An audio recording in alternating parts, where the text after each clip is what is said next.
Assalamualaikum warahmatullahi wabarakatuh. Sugeng enjang sholih-sholihah kelas 3 SD IT Robani Kendal. Alhamdulillahirabbil alamin. Ing dina iki awake dhewe saged ketemu wonten ing pembelajaran pertama basa Jawa kalian Usani.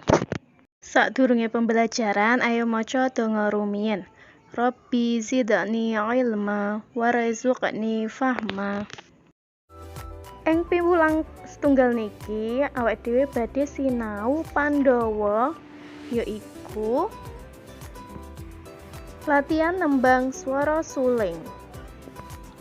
Usani badhe nembang swara suling. Ayo cobi anak-anak diperhatike lan dirungokake.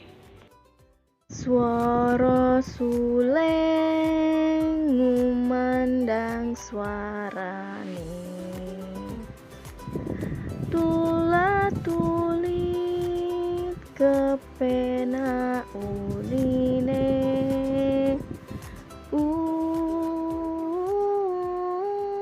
unine mung nranyohake bareng lan kentrung ketipung suling sigra kendangane.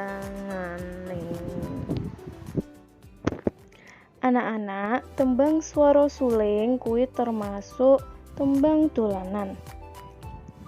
Ning jerone tembang swara suling kuwi ana piwulang utawa budi pekerti.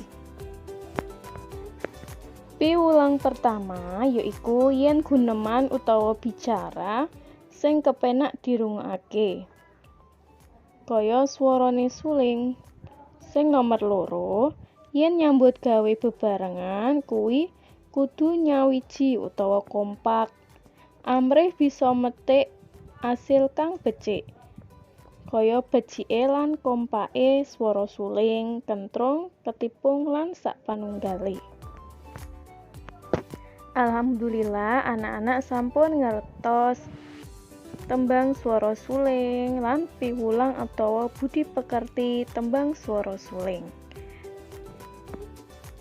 Saniki cobi anak-anak buka lan mirsani lembar kerja sing sampun dibagikake Ustadzah. Ndang digarap yuk anak-anak.